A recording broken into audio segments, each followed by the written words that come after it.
৭৬তম বর্ষ। আর ৭৬তম বর্ষের আমাদের এবছরের ভাবনা ফিরে দেখা ৭৬। অর্থাৎ আমরা এই ৭৬ বছর আগের থেকেই আমরা পুজোটা শুরু করেছিলাম, সেই পুরনো দিনে আমরা ফিরে যাচ্ছি।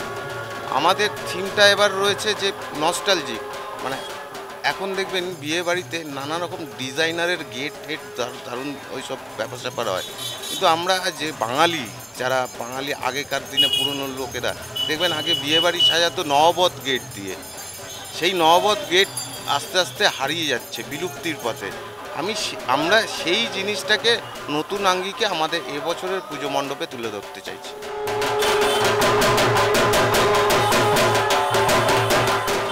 হিন্দু ধর্মে আমাদের ধর্মের একটা তো আবেগ আছেই, তা মা দুর্গার সাথে আরও যারা যারা রিলেটেড, ধরুন জন্মাষ্টমী একটা শুভ দিন, শ্রীকৃষ্ণের জন্মদিন, এই দিনে যদি মা দুর্গার আহ্বান করা, এটা তো দুর্গাকে আহ্বান করাই, একটা পূজা মণ্ডপ মানে মা দুর্গাকে ডেকে আনার একটা প্রথম প্রস্তুতি।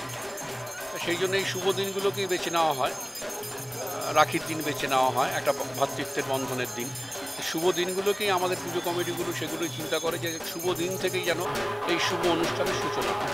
সেই জন্যই শুভ দিনগুলোকে হিন্দু ধর্ম যারা আমরা অবলম্বন করে আছি তাদের কাছে শুভ দিন মানেই একটি কোনো পুজো অনুষ্ঠান বা কোনো বন্ধনের অনুষ্ঠানের মধ্য দিয়ে যেন আমরা আমাদের দেবীর আরাধনা করতে পারি, এটাই আমাদের উদ্দেশ্য।